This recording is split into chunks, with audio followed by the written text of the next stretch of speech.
गुप्ता जी, किराएदारों को आंदोलन एक लंबे समय से पासवान जी चला रहे हैं और आप भी इनके साथ हैं और कई बार जो है मीटिंगें होती है, लेकिन लंबे समय बाद मीटिंग हुई जिस तरह से हमने बात की है।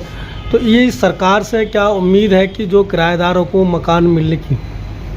देखो, हमारा दिल्ली वालों का सौभाग्य है कि दिल्ली में बीजेपी की सरकार बनी और उसके मुख्यमंत्री रेखा गुप्ता जी हैं। सेंट्रल में हमारी सरकार ऑलरेडी चल रही है। मोदी जी ने, आपको ध्यान होगा, अभी कुछ टाइम पहले मोदी जी ने बताया था कि देश के अंदर 5 करोड़ लोगों को उन्होंने घर बना के दिए और इसी तर्ज पर दिल्ली के अंदर जो गरीब लोग हैं उनके लिए हमने सरकार से बातचीत रखी है। देखो, इस बार हमारी प्लानिंग ये है, जो गरीब तबका है उनको सरकार कुछ न कुछ मकान के रूप में राहत दे। उसके लिए हमारी 2-3 प्लानिंग है। जैसे झुग्गी झोंपड़ी वाले हैं उनको, और शहरी गरीब के लोग हैं उनके लिए। पिछले कांग्रेस सरकार ने 14,000 फ्लैट बनाए थे झुग्गी झोंपड़ी वालों के लिए नरेला में। वो फ्लैट बहुत जर्जर अवस्था में है। अगर किसी को अलर्ट हो जाते 14,000 फ्लैट, कम से कम 14,000 फैमिलीज के अंदर रह रही होती। लेकिन कांग्रेस की भ्रष्ट सरकार और केजरीवाल ने भी इसमें नहीं सुनी। उन्होंने केजरीवाल को भी एक ज्ञापन दिया था और 14,000 फ्लैट के बारे में बात की थी, लेकिन केजरीवाल ने भी इस बात को नहीं सुना।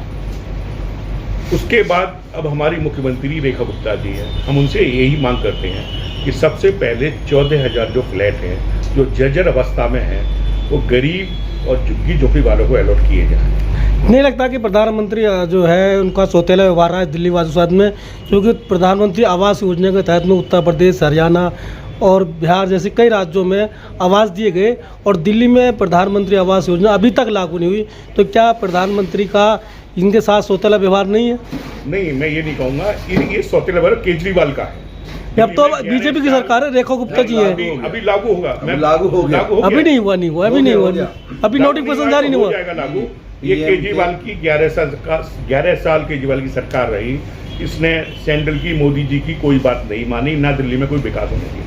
11 साल से दिल्ली की जनता बहुत त्रस्त है। केजरीवाल ने एक भी ऐसा काम नहीं किया जो गरीबों के लिए किया। हम सिर्फ आवास की बात कर रहे हैं, किराएदारों और झुग्गी झोपड़ी वालों को मकान की बात कर रहे हैं। तो प्रधानमंत्री आवास योजना यहाँ पर लागू नहीं होने की वजह से लोग मकानों से वंचित हैं। कीजिए, तो करेक्शन कीजिए। पंकज सिंह जो अभी मंत्री हैं दिल्ली के, उन्होंने खुद, हमें बातचीत हुई उनसे, और दिल्ली में प्रधानमंत्री की रिलेटेड जितनी भी योजनाएं सब दिल्ली में लागू। प्रधानमंत्री आवास योजना नोटिफिकेशन जारी नहीं हुआ, लागू हो गया है। अच्छा, अंदर लागू हो गया। आप चाहें तो पंकज सिंह जी जो मंत्री हैं दिल्ली के, उनसे जाके आप बात कर सकते हैं। वो लागू दिल्ली में अभी जब से सरकार बनी है हमारी, हम गरीबों के लिए काम कर रहे हैं। और जो भी आपने देखा, जो बुजुर्ग लोग हैं उनकी योजना भी लागू नहीं हुई थी हेल्थ के लिए, वो भी योजनाएं लागू की और बहुत सारी सेंट्रल की योजनाएं लागू हो रही हैं दिल्ली के अंदर। जिस प्रकार प्रधानमंत्री जी ने 5 करोड़ लोगों को उत्तर प्रदेश, बिहार वगैरह सब जगह कर दिया है, उसी तर्ज पर दिल्ली में मकान देंगे और रेखा गुप्ता जी हमें सपोर्ट करेंगी और गरीबों को मकान मिलेंगे, यही हम आशा करते हैं। और जिस प्रकार पहले से हम आंदोलन करते आ रहे हैं, हमने किराएदारों के लिए बिजली का मीटर दिल्ली में लागू करवाया। ये हमारी संस्था और पासवान जी का बहुत बड़ा अचीवमेंट है। लेकिन वो लोगों को मीटर मिला नहीं, योजना आई। इसके पीछे बहुत सारे कारण थे, क्योंकि सबसे पहले केजरीवाल की एक भ्रष्ट सरकार थी। वो नहीं चाहती गरीब आदमी को मीटर ले पाए। उसके अंदर 2-3 खामियां थी। उसके बारे में हमने केजरीवाल से बात भी की थी, लेकिन केजरीवाल ने हमारी नहीं सुनी। नंबर 1 खामी इसके अंदर ये थी कि गरीब आदमी बेचारा मीटर लेने जाता है, उससे 6,500 रुपये वो जमा करवा रहे थे मीटर। तो हमने बोला ये गरीब आदमी 6,500 रुपये कहाँ से ला के जमा कराएगा, जो ऑलरेडी मीटर लगा हुआ है, जो बेचारा, और 6,500 रुपये ऐड से जमा करके वो किराएदारों का मीटर लेगा, तो बेचारा गरीब आदमी कहाँ से लाएगा। तो हमने केजरीवाल से बात की, भाई ये 6,500 रुपये कम करो। केजरीवाल का सिर्फ क्या जवाब था मेरे लिए, उसने ये बोला कि क्या फ्री में दे दूँ इनको भी। केजरीवाल का जवाब था फ्री में दे दूँ ये भी। मैंने कहा भाई गरीब आदमी है, गरीब आदमी 6,500 रुपये नहीं ला सकता। अगर योजना सफल बनानी है तो आप इसका 1,000 रुपये करो या 500 रुपये करो या फ्री में दो मीटर। अभी सारे दिल्ली में किराएदारों के सबके मीटर लग जाते हैं। और दूसरी कमियां ये थी कि ये मकान मालिक थोड़ा सा किराएदारों को नहीं समझते थे। अब इसमें क्या क्या 2-3 चीज़ें मैं आपको बताना चाहता हूँ ताकि जनता तक पहुँचे। ये मुख्यमंत्री किराएदार प्रीपेड मीटर योजना में क्या है, इसके अंदर मकान मालिक को भी फायदा है और किराएदार को भी फायदा है। मकान मालिक को क्या फ़ायदा है इसके अंदर? हमने जो योजना बनाई थी पासवान जी के साथ मिलके, इसके अंदर हमने 2-4-5 पॉइंट रखे थे। नंबर 1 पॉइंट, अगर कोई किराएदारों का मीटर लगवाता है, कोई मकान मालिक, तो सबसे पहले उसके मकान पे कभी कब्जा नहीं हो पाएगा।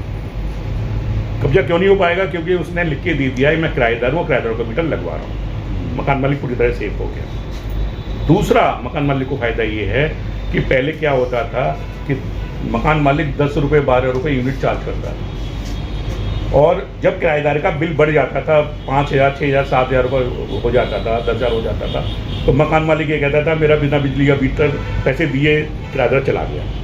तो प्रीपेड मीटर है, इसमें तो पहले रिचार्ज करेगा उसके बाद लाइट जलेगी, तो वो भी चक्कर किराएदार का खत्म हो गया। तो किराएदार मकान मालिक के दो ये मकान मालिक को फायदे हैं। तीसरे किराएदार को फायदा ये था कि भाई जैसे अब 200 यूनिट जो फ्री वाली स्कीम थी वो हमने किराएदारों के लिए फ्री करवाई है। अगर कोई किराएदार का मीटर लगाता है 200 यूनिट उसको भी फ्री मिलेंगे, जो सबको मीटर फ्री मिलते हैं यूनिट। और दूसरा ये किराएदार को फायदा है, 10 रुपये 12 रुपये जो यूनिट किराएदार देता था उससे वो बच जाएगा। तो मैं तो सब किराएदारों को भी बोलता हूँ कि सारे अपने बिजली के मीटर भी लगवाओ।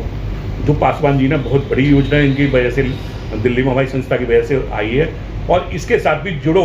अब आगे एक लड़ाई तो हमने लड़ ली और सबको दिलवा दिया, अब सेकंड लड़ाई है, ये भी लड़ेंगे और ये भी जीतेंगे। पहली जीते ये भी जीतेंगे।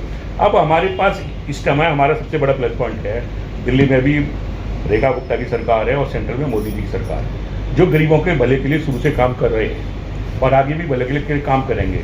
तो हम गरीब आदमी के लिए तो बात कर रहे हैं और बात करके ये दिलवाएंगे, सबको मिलेगा।